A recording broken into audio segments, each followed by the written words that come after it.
Hi, I'm Peter Birch. We're here in magical South Africa. We're going to take the opportunity to look for some creepy crawlies.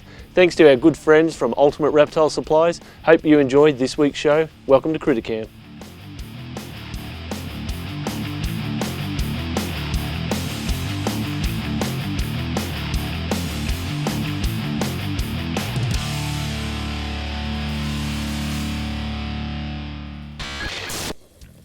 Oh man.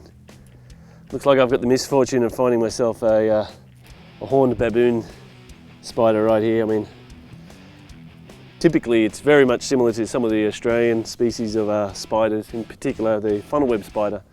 They'll actually have this entrance heavily covered in web, and the tunnel actually goes right under the rock here. I mean, spiders are really not my thing, as you know. I don't really want to play with this guy too much, but I tell you what I'm going to do. I'm going to get Colin to deal with this one right here.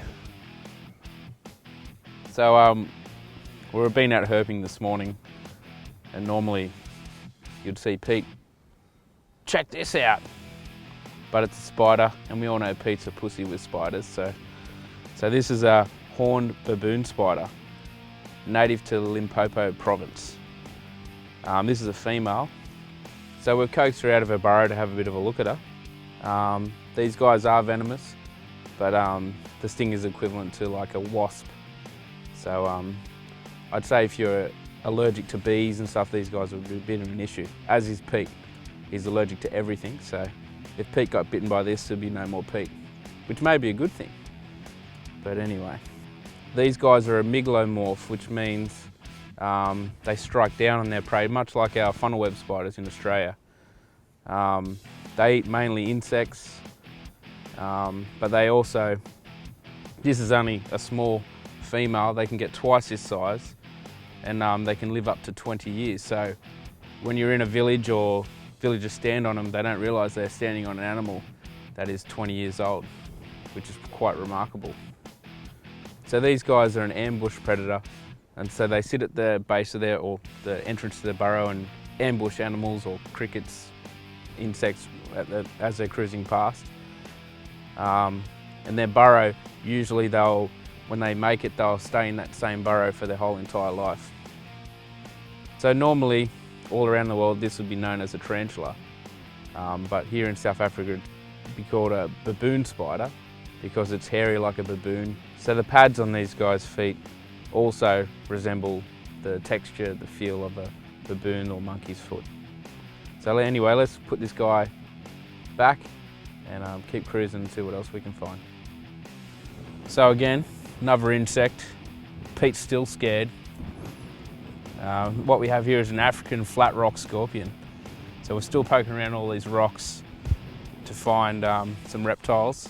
But yeah, found this cool little dude. But it looks like it's a female, and she looks like she's gravid. You can sort of see the babies through her skin, which is pretty cool. Yeah, so how we got her out of the crevice just here, use a stick, coax her out, so we can have a closer look at her, but she's beautiful. A dead giveaway to find these guys is you find pretty much shells of these huge millipedes everywhere, because they love eating these things. So they basically grab these guys and spin each little ring in there's little pincers at the front here as well, and suck the insides out. It's pretty cool. So the pincers on these guys are large and the tail is small, so that means that it uses its pincers to overpower its prey. When you have smaller pincers and a larger tail, obviously it means it uses the venom in its tail to overpower its prey. This guy's cool, let's put him back and keep on moving and see what else we can find. This is a tree burrowing scorpion. Unlike the typical scorpions that prefer to burrow holes into the ground, these guys will utilise things like this here, this log, and even living trees with deep crevices. Now the easiest way to find scorpions at night is with the UV light just like this, and what happens is you get this eerie yellow glow. No one really knows the reason why they have that eerie yellow glow about them, but it's definitely got to have something to do with the chitin. I mean, that skeleton, ectoskeletal area is full of chitin, and it's got to have something to do with the reflectivity. But I can tell you, when you hit them with the UV light, they definitely know it's there, and it sort of really agitates them a little bit, and they lift up their nippers. Now, one of the cool things about scorpions is that tail that lifts up. Now, we all know that there is venom in the tail, but the important thing about these particular scorpions is they have very large nippers or claws and a small tail. So that would lead you to think that they're using their nippers or their claws to actually catch the food and immobilize it, using their tail as a secondary means of incapacitating their food item. Now there are some species obviously that are the opposite way around, got small nippers and large tails. They're the ones you want to definitely avoid.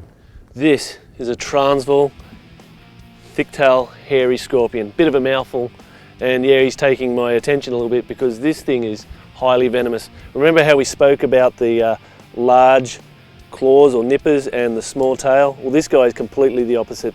He's got a large tail and very small nippers, and I can tell you what, this guy definitely means business. His tail is packed with neurotoxins. Now, unlike a snake with neurotoxins, these are quite painful as well as quite destructive. Now, one of the cool things about this particular scorpion is when he's really agitated, like he's getting right about now, he'll actually release a droplet of venom on his tail and he'll flick it to anything that comes near him. So therefore, he can actually use his venom for two purposes. Not only for immobilizing and catching prey, but also defense. That's pretty cool. This guy's pretty scary right now. So like I said before, small nippers, large tail, highly toxic venom.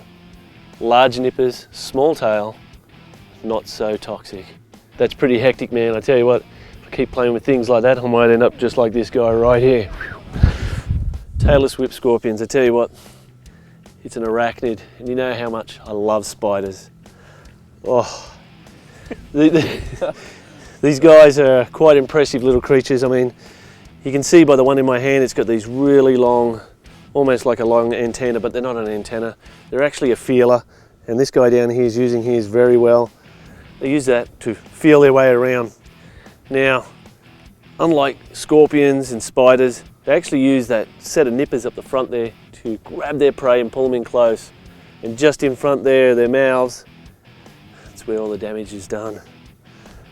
You'll find them under rocks, rotting logs, and that's exactly where we found these guys, under some rotting logs. And I mean, look at that guy right there. He's very aware of his surroundings. And I mean, I'm really hoping these guys aren't too dangerous.